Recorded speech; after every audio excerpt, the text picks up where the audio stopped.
Sim, tá tudo preparado, tudo pronto, uma história fantástica. E ela vai fazer uma pergunta. É a Marisa que nos escreveu. Ô Marisa Assunção, um beijo pra você, viu, Marisa? Ela vai fazer uma pergunta. No meu lugar, Paulinho, muita gente diz que eu estava louca, completamente louca. Afinal de contas, você conhecer um mendigo e casar com ele é loucura ou é normal? A história é fantástica, você precisa ouvir, mas eu quero que você ouça do começo ao fim, porque há detalhes, há meandros nessa história que eu não posso adiantar. Só queria pedir uma coisinha para você. Ouça a história e também visite o canal Paulinho Boa Pessoa, Verdade de Cada Um, porque lá eu coloco as histórias inéditas e sobrenaturais. Paulinho, como é que eu faço? Coloca assim no YouTube, Paulinho Boa Pessoa, A Verdade de Cada Um. Histórias inéditas e sobrenaturais. Quanto ao nosso canal aqui, venha ser membro do canal, vai dar uma força tremenda pra gente. Inscreva-se, acione o sininho, participe. Tudo pronto? Tudo preparado? Então, sem mais delongas hoje, porque a história é linda, prepare o seu coração para as coisas que eu vou contar. Porque a história de Marisa e o Mendigo, aqui no canal, acabou de começar. Rádio Emoção, Paulinho Boa Pessoa. A Verdade de Cada Um.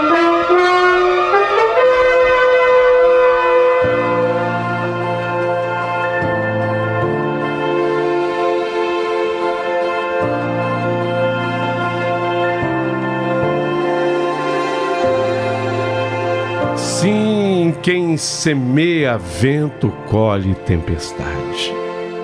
Verdade.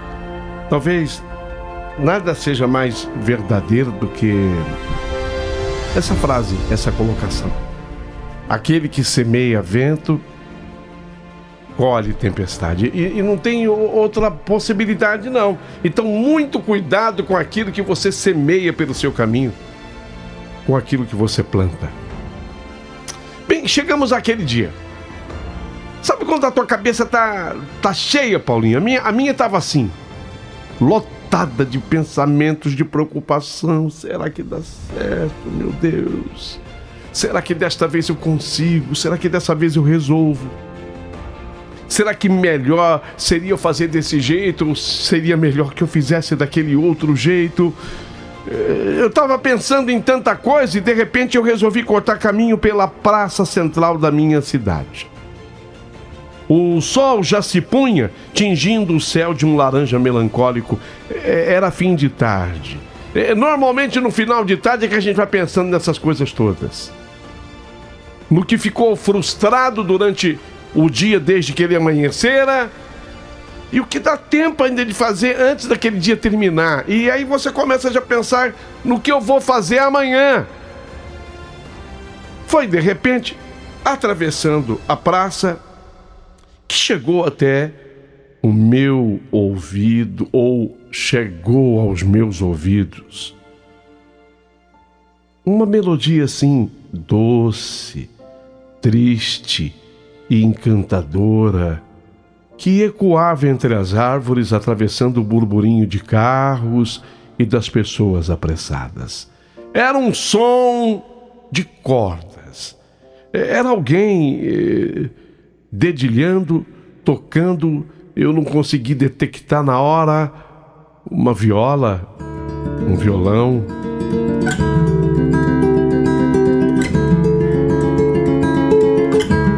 Chegou aquele som assim no meu ouvido.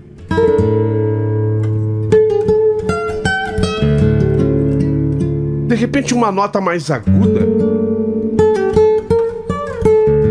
E aquilo entrou no meu coração, sabe? Eu parei.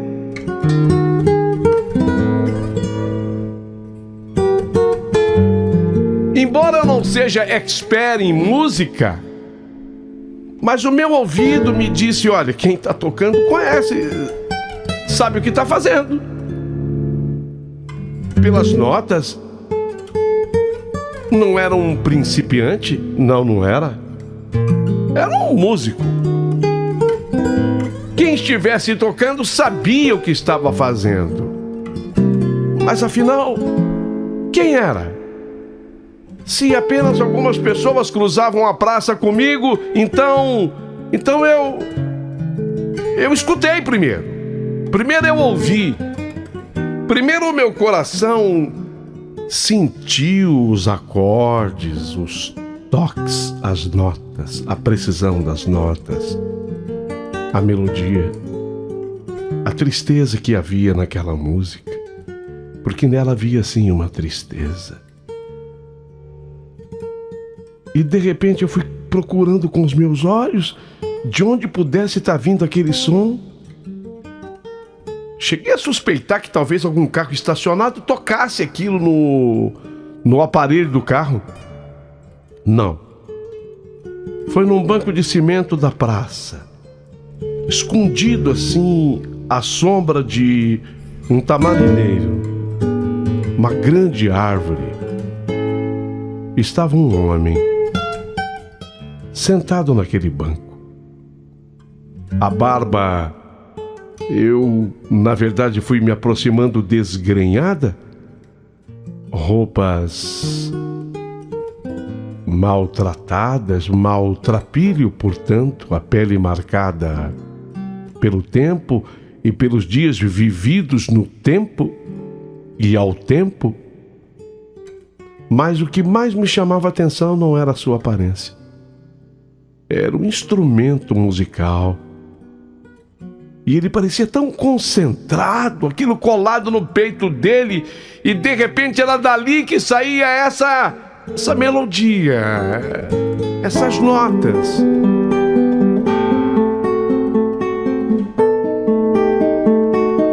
Era dali que vinha esse som, sabe? Que tinha o poder e a capacidade de feito o punhal entrar pelo meu coração e abrindo espaço. Atraída pelo som, inicialmente atraída pelo som, eu já estava agora bem próxima dele e pude ver que os dedos eram longos para o domínio das cordas e notas. As unhas traziam a marca de estar exposto. Me pareciam dedos calejados, que arrancavam acordes que arrepiavam a alma. Então, me aproximei mais e devagar, e sem querer interromper.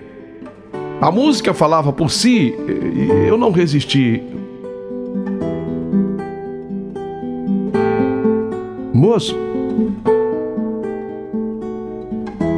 Moço, a minha voz saiu baixa. Moço, desculpa. Eu atrapalhei. Eu não queria. Desculpa, mas que música linda. Que música que é? Ele ergueu os olhos. E nos olhos dele havia um brilho úmido, cansado, mas intenso. Sorriu de um jeito amargo, como quem não sabe se devia agradecer ou pedir desculpas.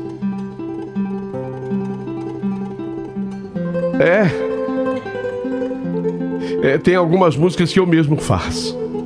E, portanto, elas não têm nome. Vai me dando na cabeça e eu vou tocando. Isso é a minha vida, moça. Eu toco... Eu toco nos meus momentos de folga, e como agora eu tenho muito tempo de folga, então eu toco sempre.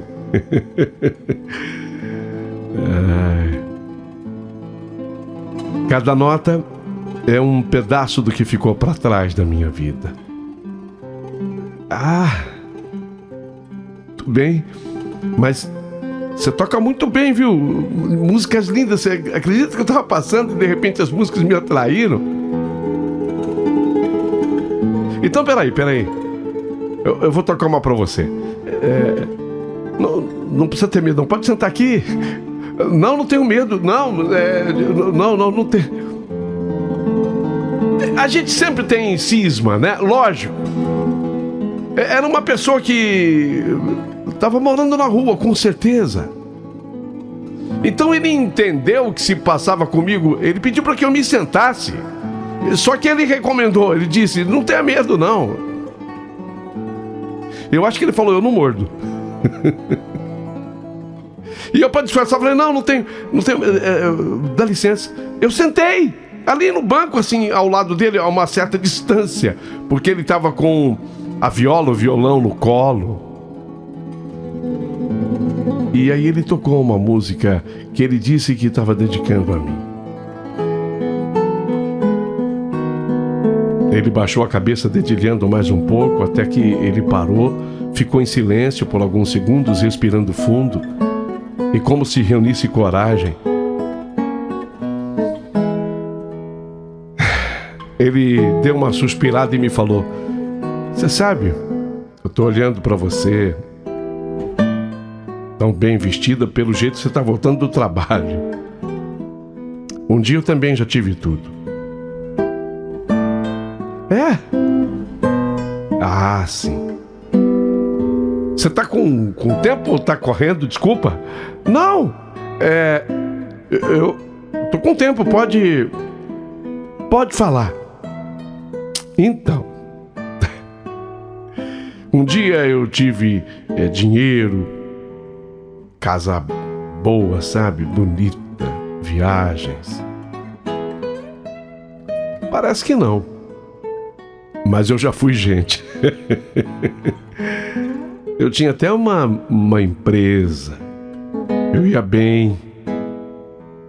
Havia muita gente que gostava de estar comigo, estar ao meu lado. Você acredita que até puxa-saco eu tinha? Hoje eu tenho um saco aqui, ó. Hoje eu tenho esse saco que eu carrego. E só tem uma pessoa que pode puxar esse saco, eu mesmo. Porque aqueles estão tão distantes. Eu andei por esse mundo, moça. Eu conheci lugares maravilhosos. Conheço até o exterior. Conheço até o exterior. Eu cheguei a ver o mar Mediterrâneo. Andei pela Itália. Provei os melhores vinhos. Fui recebido em festas. Até carregado nos ombros como um vencedor. Teve uma hora que a voz dele falhou, ele engoliu em seco, apertou ainda mais a viola, o violão contra o peito. E aí ele completou quase que como um lamento. Mas um homem não é nada sem um coração tranquilo. A verdade é essa, moça. Um homem não é nada sem alguém para dividir os dias. E nessa hora eu já estava assim, eu sou muito sensível. Sou muito boba. Eu sou muito boba, eu sou muito sensível. Nessa hora eu já estava quase chorando. E não é que eu vi uma lágrima escapar e deslizar do canto dos olhos dele e escorrer pela barba desgrenhada. Ele tentou sorrir, mas o sorriso morreu no canto da boca. Moça, você não vai acreditar. Você sabe por que eu me inspirei em contar isso pra você? Assim, do nada, e atrapalhando você, fazendo você perder o seu tempo. Não tô perdendo tempo, não. Pode falar. Eu já estou praticamente chegando. Eu moro perto. Pode completar. Sabe o que me inspirou? É que você é muito parecida com ela. O nome dela era Daisy. Quando ele pronunciou assim o nome, parecia que a palavra lhe queimava a garganta. Linda, Daisy. Linda. Muito parecida com você. Portanto, sinta-se elogiada. Obrigada. mas linda de um jeito que eu nunca tinha visto. Quando ela entrou na minha vida, eu pensei que Deus tinha me dado a razão de tudo. Ele fez uma pausa longa, os dedos longos, sem perceber, de novo começaram a dedilhar um lamento qualquer. Não era uma música propriamente, era um acorde assim.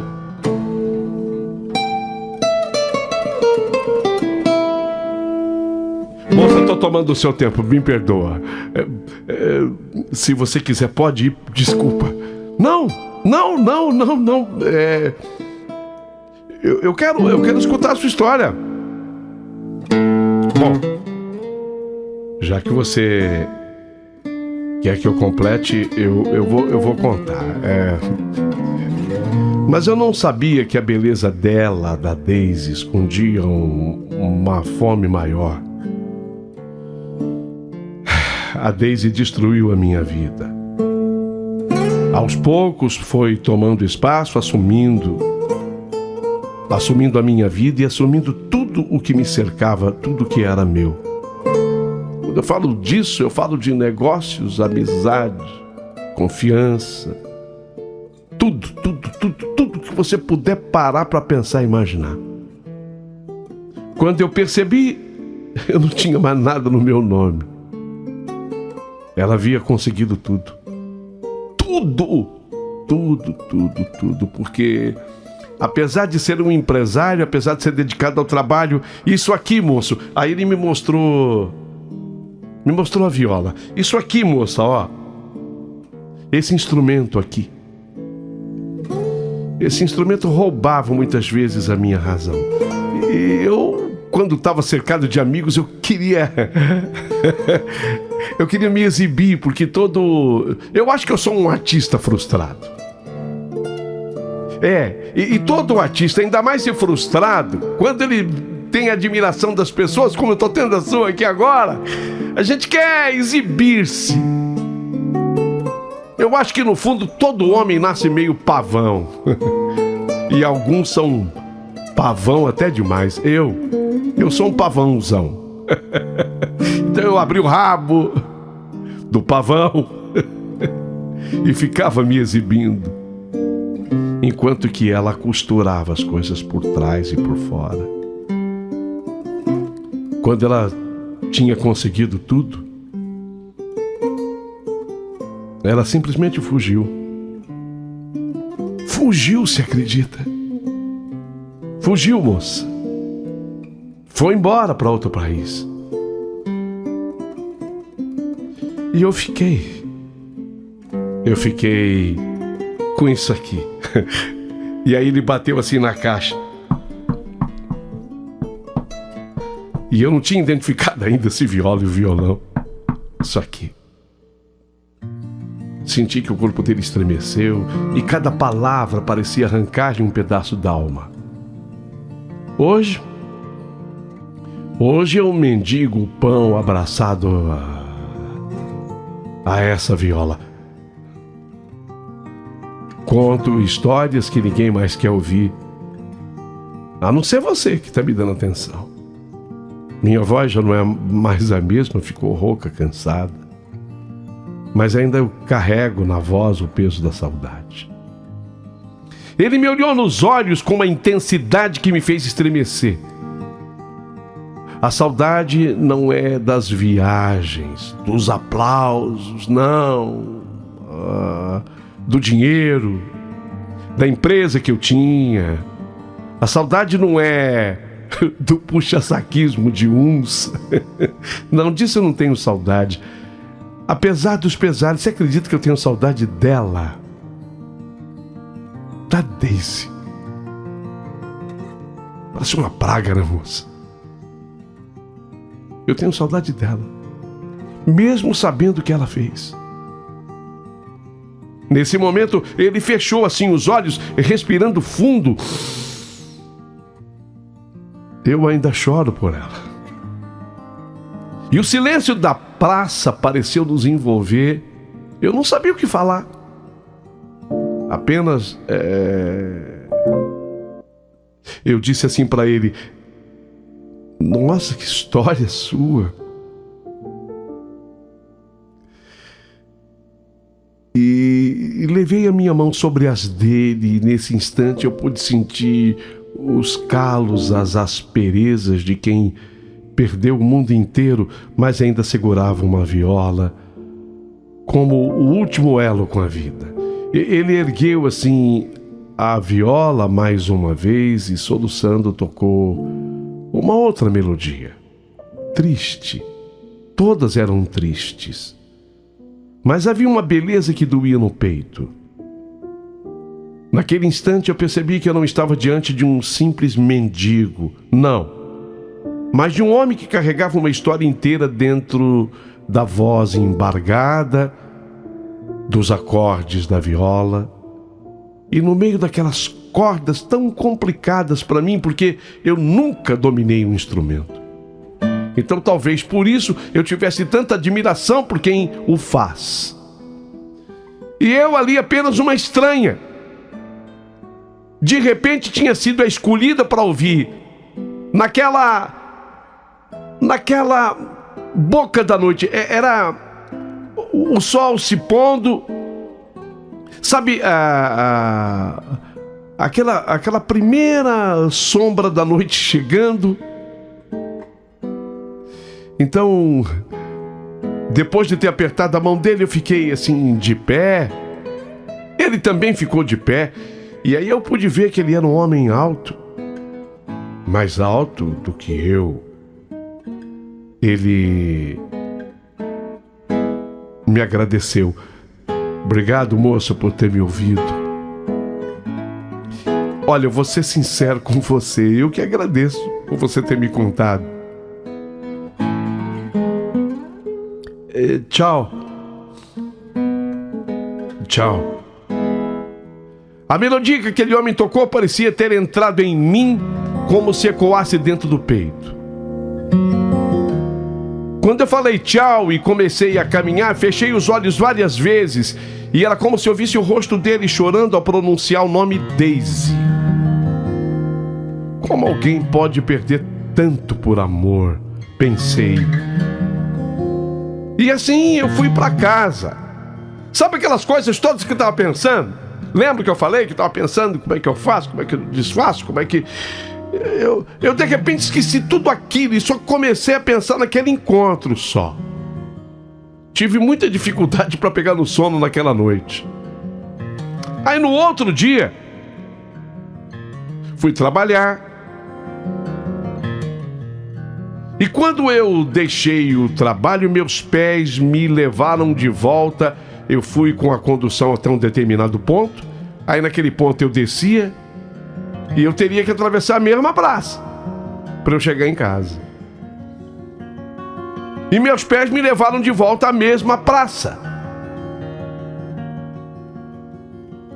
E quando eu pisei assim na calçada, eu já sabia por que eu estava indo por ali.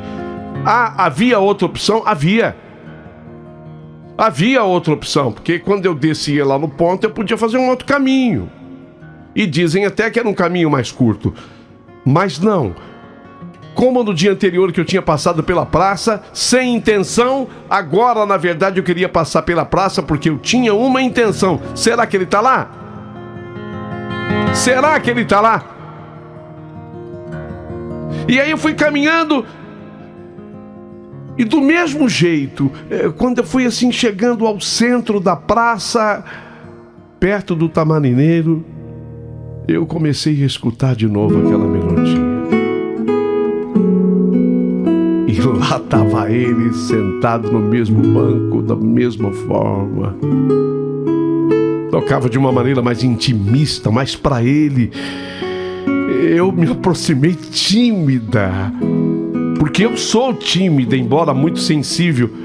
Boa tarde, eu falei. Ele levantou o olhar, demorou um instante para me reconhecer, ou fingiu. Depois ele abriu um sorriso cansado. Ah, moça da música. A moça da música. Pensei que você não fosse voltar. Eu também pensei, mas... Você acredita que eu não consegui esquecer que você me falou ontem? Ele baixou os olhos dedilhou um acorde suave. As pessoas escutam, acham bonito a minha música e depois elas vão embora. Normalmente a minha história e nem a minha música não conseguem trazer ninguém de volta. Mas eu voltei, respondi firme sem pensar.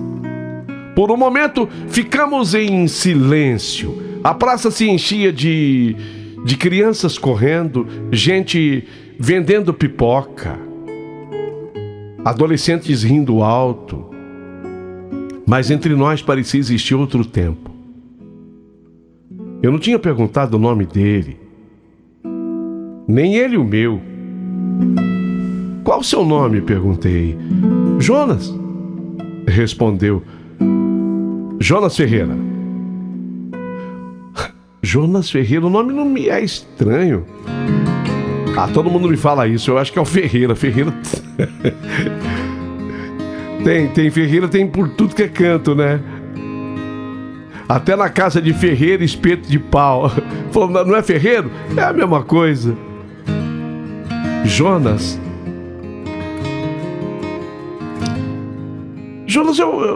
não, sério, eu já escutei.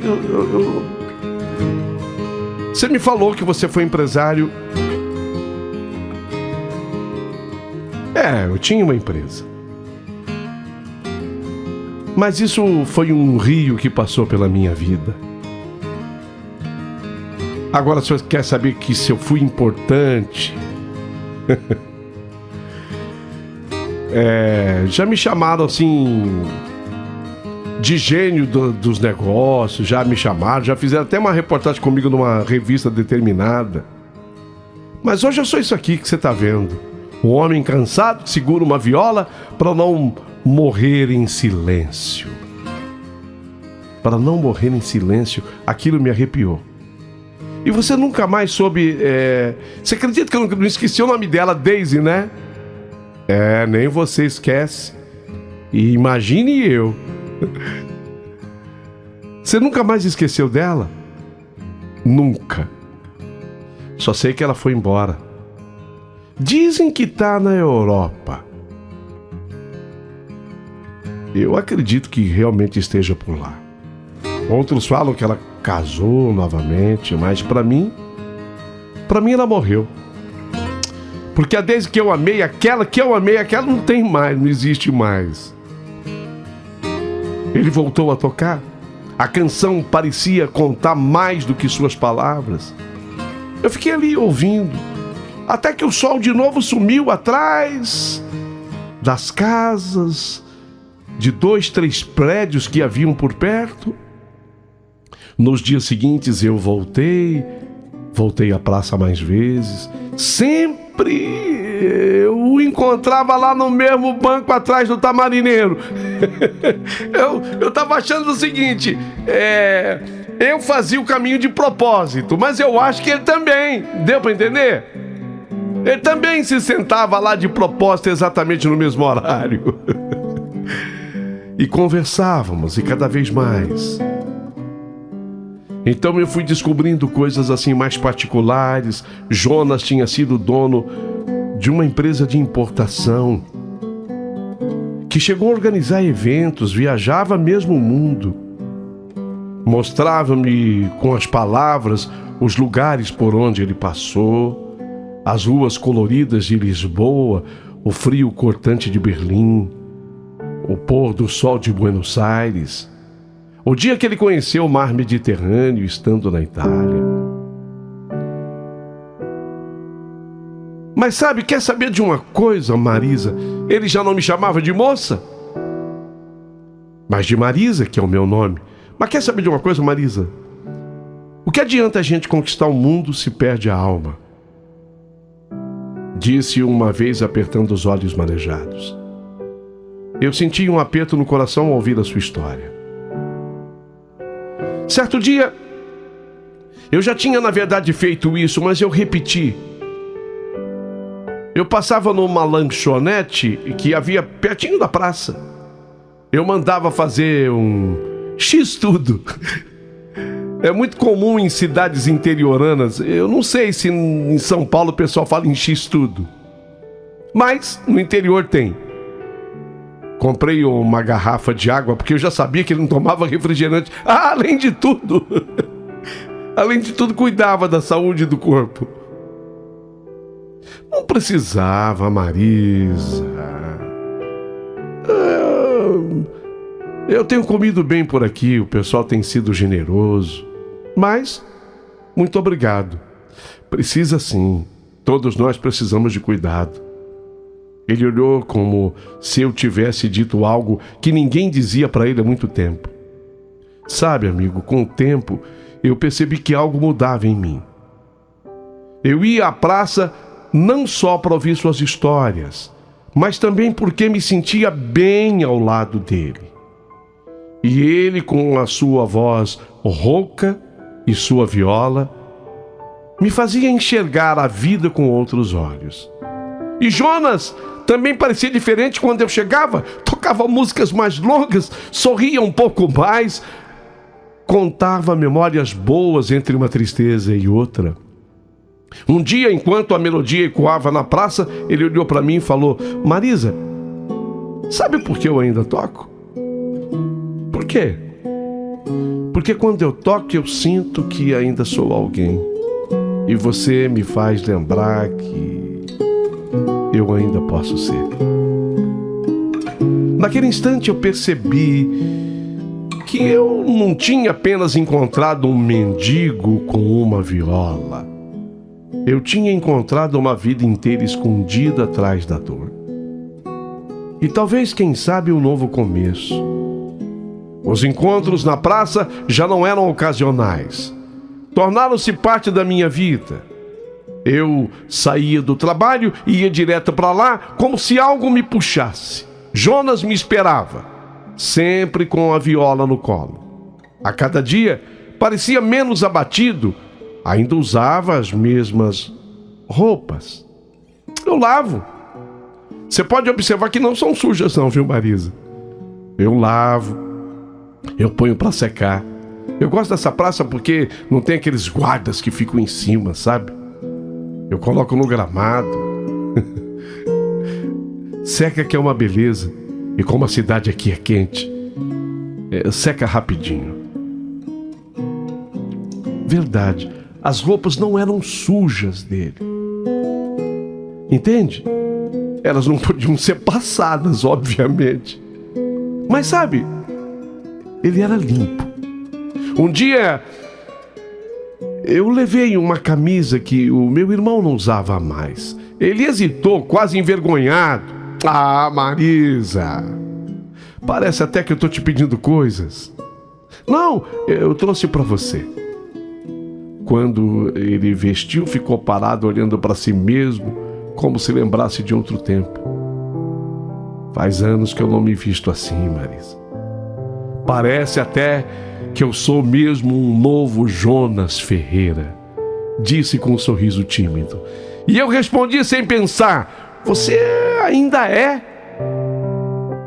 Mas o destino, sempre cruel, decidiu colocar Daisy de volta na nossa história. Vocês acreditam? Numa tarde abafada, sentei-me ao lado dele na praça e notei que Jonas ficou pálido de repente. Segui seu olhar e vi uma mulher elegante atravessando a calçada, cabelos claros, salto alto, roupas caras. Ela parou, fitou Jonas com espanto, como se tivesse visto um fantasma, e exclamou: Jonas! A voz dela soou firme, mas os olhos tremiam. Ele se levantou devagar, apertando ainda a viola contra o peito. Sua respiração era pesada. Daisy! Murmurou e o nome saiu como um veneno. Meu coração acelerou. Era ela, a mulher que ele... de quem ele... Pois é. Para mim ele ainda amava e odiava ao mesmo tempo. A mulher causa da sua ruína. O silêncio pesou entre nós especialmente entre mim e o Jonas, e com a voz rouca falou: Daisy veio ver o que restou de mim? Conseguiu o que queria.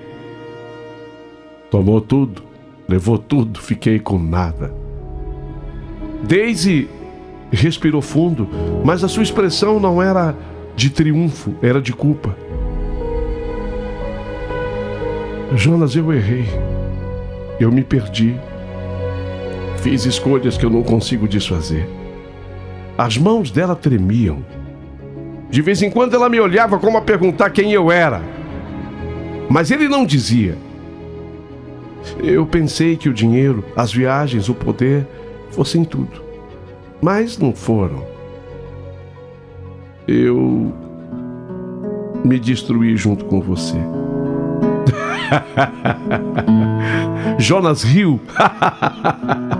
Não fala assim, Deus. Você tá bem? Ô Marisa, ela não tá bem vestida, Marisa? Eu não devia ter me incluído na conversa. Eu não sabia o que falar. Tá elegante. É elegante, roupas caras, perfume bom. Sentiu o cheiro aí, Marisa? Perfume maravilhoso, importado. Chanel 5. Eu aqui, como você tá vendo, Deise. A mesma viola e mendigando o pão. Essa camisa que você tá vendo aqui foi a Marisa que me deu. Linda, né? Linda. Aí eu vi que lágrimas escorriam pelo rosto. O rosto dela. E aí ela falou: eu não sabia que você tinha caído tanto. Quando me disseram, eu nunca quis acreditar. Eu nunca pensei que eu fosse te encontrar assim, Jonas. Eu nunca pensei, quando me falaram que você estava assim, eu não acreditei. Eu nunca pensei que você é tão criativo, você é tão inteligente. Por que você se entregou desse jeito? A cada palavra dela, o Jonas parecia mais frágil. Seus olhos brilharam de dor e saudade. Então ele se virou mais uma vez para mim e disse: viu, Marisa? Viu? O amor é uma faca de 2 legumes. É uma faca de 2 gumes, pode levantar um homem aos céus ou enterrá-lo na lama. Fez uma pausa longa olhando a Daisy. Sabe, Daisy, eu ainda choro por você. Mas aquele Jonas que você conheceu, aquele morreu. O que sobrou de mim, toca nessa viola. É esse aqui, o da praça. A Daisy tentou segurar a mão dele, mas ele recuou. Ele levou a mão para trás. Não, Daisy, não. Vá. Siga seu caminho, Daisy. Você já levou tudo que podia de mim. Eu não vou deixar que você leve o pouco que restou. É tão pouco, é quase nada. E pelo menos isso eu acho que me pertence. Isso é meu, Daisy. Vai. Ela chorou em silêncio. Ficou parada por alguns instantes e depois se afastou. Achei que ela fosse insistir, mas talvez ela conhecesse, lógico, ela conhecesse o Jonas muito melhor do que eu. Depois ela seguiu, como se nunca tivesse antes existido. Jonas sentou-se de novo exausto. Tocou algumas notas soltas como um desabafo. Eu coloquei a minha mão sobre a dele. Jonas, você ainda tem algo. Você tem sua música, a sua vida e você tem a mim. Eu não sei de onde eu tirei isso. Eu não sei onde eu arranjei coragem para dizer isso, mas eu falei assim: e você tem a mim. Ele me olhou com uma mistura de surpresa e esperança. Seus olhos marejados refletiam a chama de alguém que talvez quisesse viver outra vez. Marisa, você acha que eu ainda posso recomeçar? Eu sorri. Olha, escuta, Jonas, enquanto tiver cordas nessa viola, você pode. E naquela noite o Jonas tocou diferente. Não era mais apenas tristeza. Não. Era como se entre soluços da viola nascesse uma nova melodia.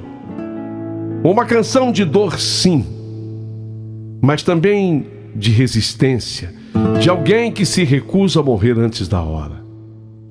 E eu soube ali que não estava apenas ouvindo a história de um mendigo, eu estava presenciando o renascer de um homem. E depois que a Daisy desapareceu, Jonas ficou em silêncio por um bom tempo. E quando finalmente ergueu os olhos para mim, Marisa, eu pensei que se um dia eu a encontrasse de novo, eu ia implorar para ela voltar. Mas não. E sabe por quê? Porque eu não me senti sozinho. Se eu tivesse sozinho, eu teria feito exatamente isso. Mas como você estava aqui, eu me senti tão forte, Marisa, com a tua presença, que eu fui capaz de dizer para ela tudo que eu havia planejado dizer. E não teria tido a coragem se eu estivesse sozinho. Você consegue captar isso, Marisa? A força disso e da tua presença?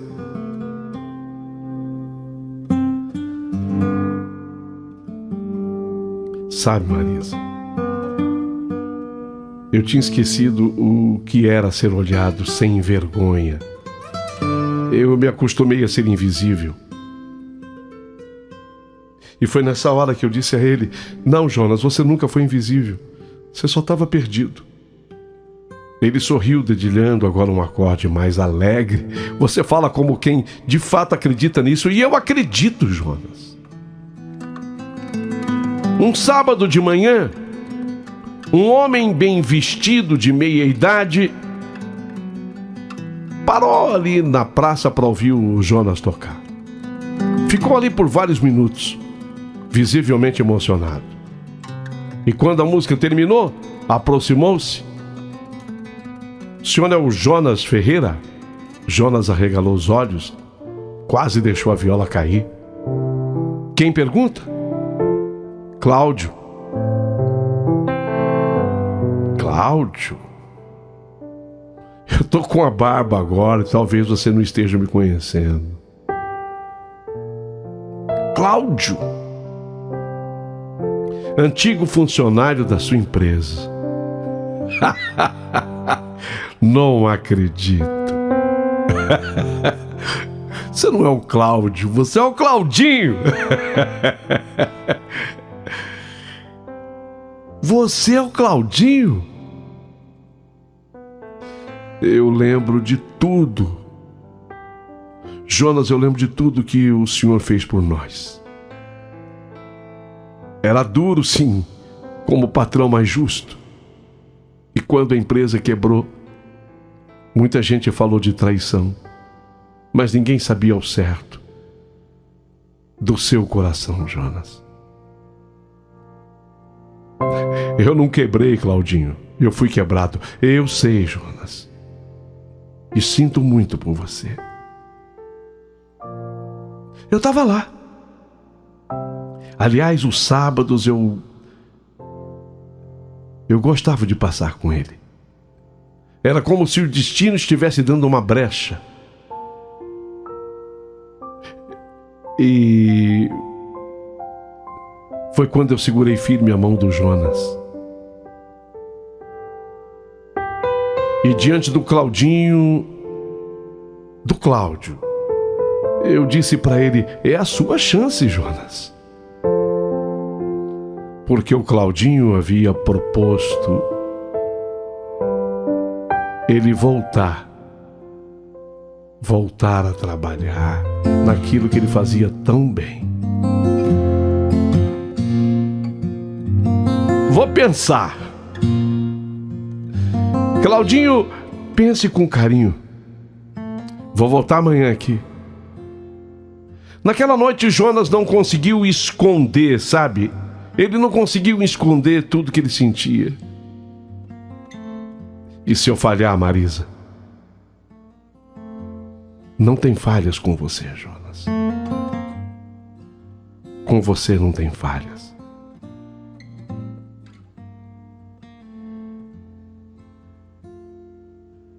E não teve de fato.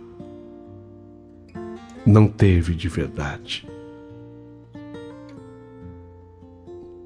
Incentivado por mim, naquele dia, pela primeira vez eu o levei até a minha casa. Ele entrou na minha casa, tomou um banho no meu banheiro, se vestiu com uma roupa que eu havia comprado para ele,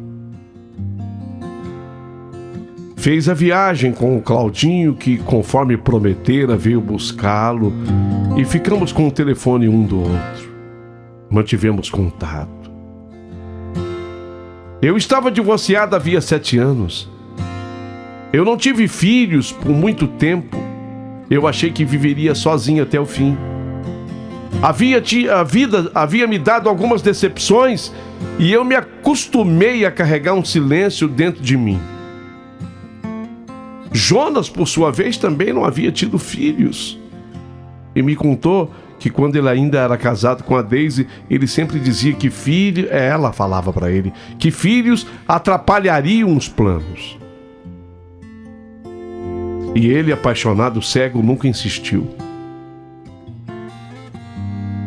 Ele voltou a trabalhar com a mesma eficácia de sempre. Ele foi ganhando seu espaço. E principalmente um espaço que ele não sabia, mas ocupava cada vez mais: o meu coração.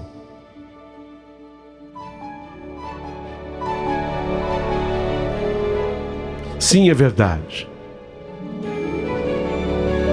É verdade. Porque coisa de 2 meses depois, eu e o Jonas, nós começamos a namorar. O tempo nos tornou inseparáveis.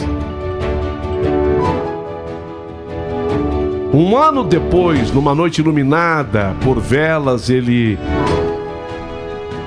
me pediu em casamento. Marisa, você me deu uma vida nova. Quer se casar comigo? Chorei antes mesmo de responder. E a minha resposta foi sim.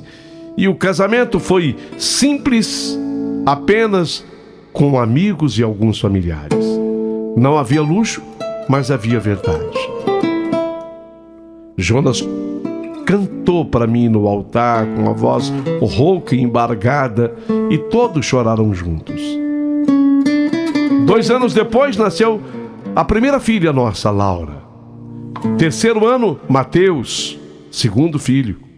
Jonas, pai carinhoso, atencioso, o oposto do homem devastado que eu conheci naquela praça. 7 anos se passaram.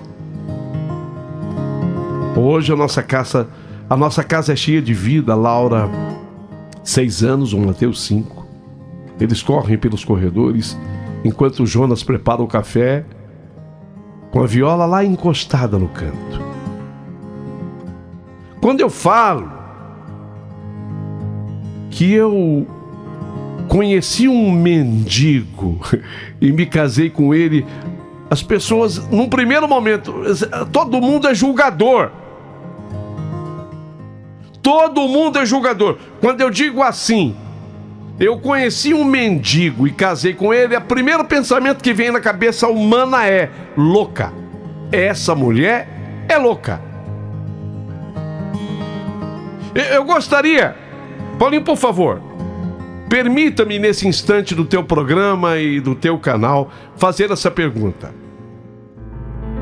Você não me conhece, você não conhece a história que eu contei. Aí eu digo pra você assim, você que tá ouvindo: eu conheci um mendigo e me casei com ele. Qual é o primeiro pensamento que vem em você? Fala a verdade. Essa mulher é louca. Essa mulher é louca. Essa mulher é louca.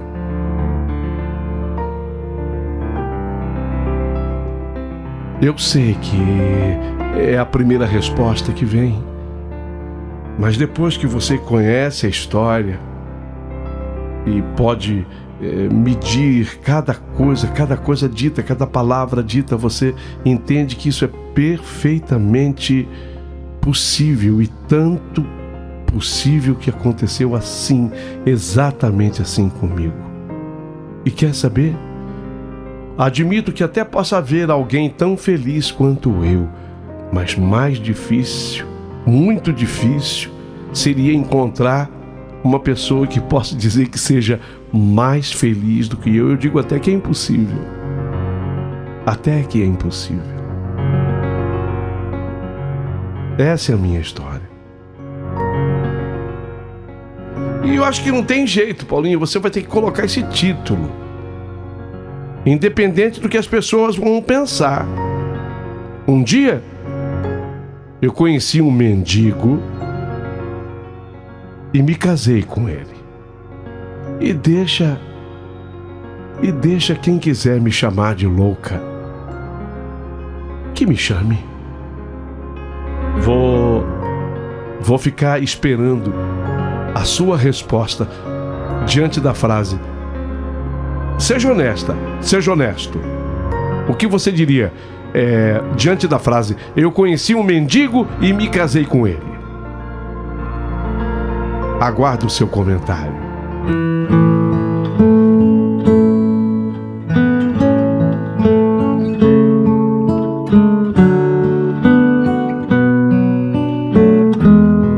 Minha amiga senhorita, eu nunca pude lhe dizer.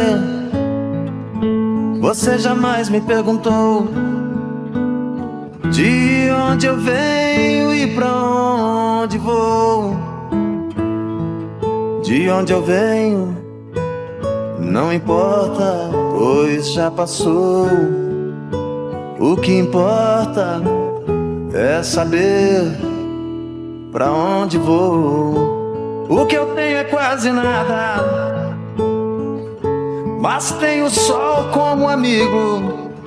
Traz o que é seu e vem morar comigo. Bom dia, amiga. Você não é louca. Você deu a chance para uma pessoa que estava mais precisando.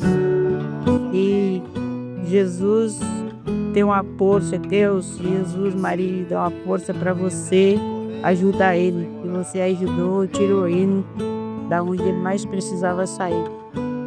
Bom dia, Paulinho. Quem tá falando aqui é a Thelma de Embu-Guaçu. Nossa, Paulinho, essa história é linda, simplesmente maravilhosa. Eu não acho que ela é uma louca, não. Eu trabalhei com uma família, eu sou empregada doméstica, né? Trabalhei com uma família, o Paulinho, que o pai da minha patroa, super rico, eles são donos de uma empresa famosíssima aqui no Brasil e fora, e o pai da minha patroa ficou viúvo e casou com uma empregada. Eu não acho que ela é louca, não. Eu acho que a história deles simplesmente são lindos. É uma história linda. Simplesmente é uma história muito, muito, muito linda. Parabéns para eles. Que Jesus abençoe muito, muito, muito. Dia Paulinho, Reinaldo e amigos da querida Rádio Capital, aqui é o Sandro Rogério de Mogi das Cruzes. Tem loucura que vale a pena ser feita, e no caso da Marisa não foi diferente. A loucura que ela fez salvou a vida de um homem que aparentemente era um lixo da sociedade. Mas quando os dois se encontraram, uma faísca de vida se acendeu E hoje ele se levantou e os dois estão felizes. Ela bancou a louca? Sim, mas valeu a pena ter feito essa loucura. Grande abraço a todos. Bom dia, Paulinho, boa pessoa. Essa história é muito linda, verdadeira. Deus usou o mendigo para mostrar que o amor ainda existe. E é o amor mais lindo que tem. O amor puro, o amor sem cobrança, o amor sem soberba. É uma história muito linda, aonde as pessoas deveriam tirar, né? Mas enfim, que eles sejam muito felizes, sempre. Beijo, Elisângela do Margelinho. Bom dia, Paulinho, boa pessoa. A Gonçala Ferreira de Perus. Que história bonita e de coragem que ela teve. Muito bonita. Ela fez a coisa certa. Ela não conheceu um mendigo, ela conheceu um ser humano. Um ser humano sofrido que precisava de uma chance para se levantar. E ela conseguiu levantar. Coisa de Deus. Gostei muito da história e da coragem dela. Que Deus ilumine a vida deles, dessa família, em nome de Jesus.